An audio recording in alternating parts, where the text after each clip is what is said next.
Halo, selamat datang di segmen analisa drama perseteruan antara ibu dan juga anak, Loli dan juga Nikita Mirzani.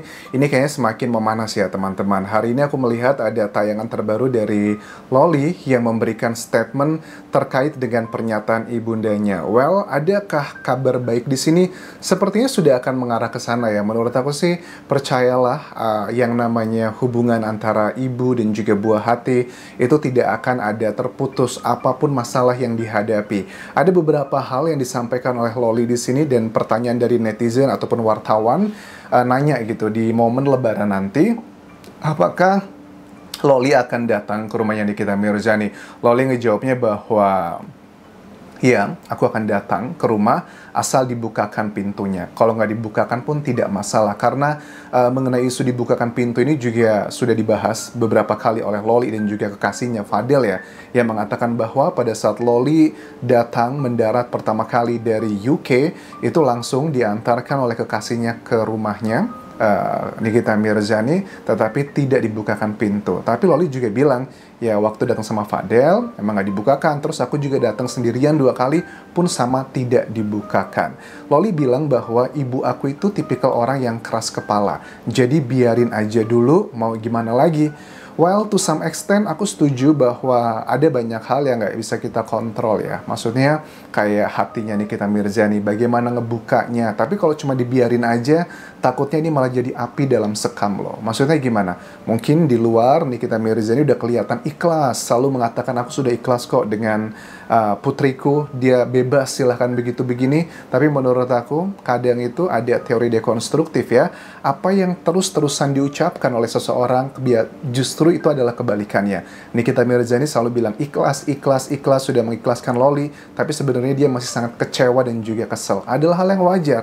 Sebagai seorang ibu, Nikita Mirzani itu perjuangannya nggak gampang ya. Dia single parent, dia memberikan fasilitas kelas A lah untuk Loli, dari fasilitas makanan, kuliah, tempat pendidikan, bahkan sampai terakhir ke UK yang dikatakan menghabiskan miliaran rupiah. Itu artinya bahwa Nikita Mirzani begitu bahasa cintanya, love language-nya Nikita Mirzani itu sepertinya adalah memberi ya, dengan barang-barang dan sebagainya. Coba kita lihat dulu keterangan terbaru dari Loli berikut ini terkait dengan katanya ibunya sangat keras kepala. Ibu aku ini bukan orang yang keras kepala ya, egois. Jadi biarin aja nanti dia lulus sendiri. Oh gitu. Gak perlu dipaksa. Gitu. Tapi mungkin masih tetap usaha-usaha. Kalau untuk usaha itu harus dong. Walaupun mau gimana pun juga itu kan tetap ibu ya. Jadi tetap harus berusaha untuk memperbaiki hubungan. Tapi kalau emang dari beliau yang belum mau, ya tidak bisa dipaksakan dong. Kalau seperti itu mungkin dikasih waktu dulu, habis itu baru nanti coba lagi gitu aja. Tapi Oke, kelihatan banget sih Loli pun sebenarnya juga memendam kekesalan ya dengan ibunya ya. Ya, kita tahu lah dari permasalahan ini sebenarnya dari kedua belah pihak tuh ada peranannya masing-masing. Tapi jujur hatiku masih tetap prihatin dengan Nikita Mirzani karena bagaimanapun juga apa yang terjadi pasti hancur sih hati Nikita Mirzani melihat putrinya yang dibangga-banggakan selama ini juga akhirnya malah menjadi dalam tanda kutip adalah musuhnya. Dan Loli pun juga sama sebenarnya kasihan ya. Kayaknya sih ada sebagian netizen yang bilang ini mereka punya ego masing-masing anjas. Ibunya juga punya ego, ngerasa bahwa si Loli sudah menjelek-jelekan dia, bahkan bersekutu gitu dengan mantan kekasihnya atau suaminya, dengan musuh-musuhnya Nikita Mirzani untuk ngejelekin dia. Itu adalah satu hal yang nggak bisa dimaafkan. Ya, nggak salah juga, karena yang paling berat itu adalah menurut aku melihat orang yang paling kita sayangi, orang yang paling dekat itu mengkhianati kita dalam tanda kutip ya. Kan Loli dalam tanda kutip sudah mengkhianati Nikita Mirzani, justru dia bersekutu dengan orang-orang yang menjelek-jelekan dirinya. So agak sulit kalau dikatakan Loli bahwa biarin aja dulu, nanti juga kalau sudah tenang bisa baik-baik aja. Menurut aku enggak ya, karena untuk urusan seperti ini tuh waktu memang kadang bisa dipakai untuk menetralkan beberapa hal. Tapi kalau untuk hal seperti ini, kalau masalahnya nggak diselesaikan ya mau 10 tahun, 20 tahun, kayaknya masih bakal tetap hubungan mereka seperti ini. Nah, poin-poin yang disampaikan oleh Loli adalah yang ini menurut aku akan ngebuat Nikita Mirzani semakin emosi sebenarnya. Karena dia ngomong gini, ibu saya itu menggiring opini kalau aku itu nggak diterima karena Fadel. Padahal memang pada dasarnya dia aja udah nggak mau sama aku. Ya, mungkin buat usia Loli yang 16-17 tahun saat ini, dia nggak ngerti ya. Kadang itu saat orang berkomunikasi, itu tidak, apa ya, pesan dalam berbicara, itu kadang tidak hanya yang tersurat, tapi juga ada yang tersirat. Mungkin Nikita Mirzani selalu bilang bahwa Fadel itu yang ngebuat, yang menghancurkan pendidikan dan sebagainya. Kalau memang seandainya memang itu adalah salah, harusnya dibuktikan ya. Karena love language-nya Nikita Mirzani itu kayaknya action. Dia tuh bukan tipikal orang yang suka dengan kata-kata. Karena dari love language itu kan ada beberapa hal ya. Aku lupa ada beberapa buku yang ngebahas mengenai love language adalah menunjukkan kasih sayang. Ada yang menggunakan kata-kata, ada yang menggunakan action, ada yang suka memberi, ada yang suka lain-lainnya. Kalau aku lihat di sini, Nikita Mirzani itu nggak bisa kalau cuman hanya sekedar kata-kata aja. Ibuku, aku kangen, aku rindu, nulis di sosial media, ngasih lagu untuk ulang tahun, lagu bunda dan sebagainya.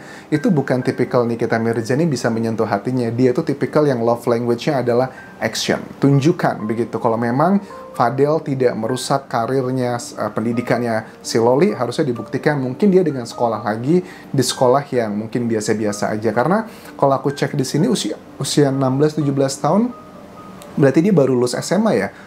Lulus SMA mungkin ya teman-teman ya. Jadi mudah-mudahan sih sudah lulus, karena ada beberapa hal yang diklarifikasi sama Loli di sini bahwa orang yang pengen bikin aku putus sekolah itu sebenarnya adalah ibu aku sendiri.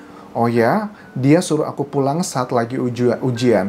Bagi aku ini kayaknya kurang tepat si Loli. Kenapa? Kalau memang seandainya Nikita Mirzani pengen ngebuat kamu itu nggak lulus sekolah, ngapain coba dia ngeluarin uang katanya miliaran rupiah, sekolah kamu mahal, asramanya juga asrama elit. Kalau memang Nikita Mirzani menyuruh kamu pulang di saat ujian tersebut, pasti ada pertimbangan dari seorang ibu. Menurut aku, ya pertimbangannya adalah ada yang lebih penting daripada sekedar kamu lulus dari sekolah SMA tersebut. Karena dengan ekonomi Nikita Mirzani yang sudah kategori orang atas itu di Indonesia, jadi menurut dia, kalau aku analisa adalah waktu dia menyuruh Loli pulang pada saat ujian tersebut, karena Nikita Mirzani sudah bisa melihat bahwa ini anak bakal kemana-mana nih nanti, karena ada dimanfaatkan oleh oknum-oknum untuk ngebuat hal-hal yang nggak benar. Ya walaupun konsekuensinya adalah Loli tidak lulus kuliah sekolahnya, tapi ya nggak masalah, itu lebih baik dibandingkan hubungannya rusak. Nah, tapi yang ditangkap sama Loli itu berbeda, bahwa kesannya yang pengen bikin putus sekolah itu adalah ibunya sendiri. I don't think so. Yang ngeluarin uang siapa? Yang membiayai siapa? Kadang apa yang dikeluarkan dari pikiran kita kadang tuh bisa menipu loh. Jadi aku nggak bisa menyalahkan Loli juga, dengan usia dia masih sangat muda, pasti bakal banyak hal-hal yang belum dia pahami secara utuh ya. Terus juga Lebaran ke sana pasti dong ke situ, tapi kalau dibukakan udah nggak dipeduliin kata wartawan, nggak apa-apa. Bagaimanapun juga kata Loli, dia adalah ibuku, dan ditanya bagaimana Loli cara bertahan hidup di Indonesia karena sudah nggak ada lagi biaya dari Nikita Mirzani. Menurut aku, dia masih punya privilege. Dia dengan anaknya seorang Nikita Mirzani yang sudah terkenal, kategorinya sudah selebgram. Aku yakin sih, kalau Loli bisa mengatur keuangan dia kan juga endorsement di beberapa kayak apartemen, terus juga dari TikTok dan sebagainya. Aku yakin lah per bulan itu Loli, kalau hanya mendapatkan belasan juta rupiah, dia masih dapat lah. Bahkan kalau dia bisa pintar ngatur dan mengelola keuangan, dia bisa per bulan itu mendapatkan ratusan juta rupiah. Karena dia pun masih punya privilege tersebut ya. Menurut aku yang bisa aku sampaikan buat Loli, cara minta maaf seperti yang dia katakan bahwa dia akan terus berusaha untuk meluluhkan hati ibunya adalah bukan sekedar dengan kata-kata, bukan sekedar dengan datang di Lebaran. Karena Nikita Mirzani love language-nya bukan seperti itu, tapi tunjukkan adalah mungkin kamu dengan pendidikan. Karena Nikita Mirzani pengen banget anak-anaknya itu pendidikannya tinggi. Ya kamu harus kuliah, kalau memang kamu sudah lulus SMA, kamu kuliahlah di Indonesia sembari kamu berkarir sebagai selebgram atau artis atau apapun sebutannya, karena dengan begitu itulah yang akan lebih ngebuat Nikita Mirzani tersentuh hatinya. So mudah-mudahan kasus dari ini bisa kita ambil pelajarannya, dan aku sih berharap bahwa dua individu ini akan segera baikan. Walau bagaimanapun Nikita Mirzani itu juga banyak fansnya di Indonesia, banyak yang melihat ke dia karena karakteristik seperti Nikita Mirzani itu adalah orang yang apa adanya, walaupun banyak juga kontranya, tapi untuk urusan dengan buah hati dihormati, aku rasa dia harus diapresiasi sih. Well, that's my opinion. Thank you for watching. Sampai ketemu lagi di video berikutnya. Tinggalkan like dan juga komen, subscribe channel YouTube ini, follow Instagram, Facebook, dan juga akun TikTokku di Anjasa Semara. Sampai jumpa.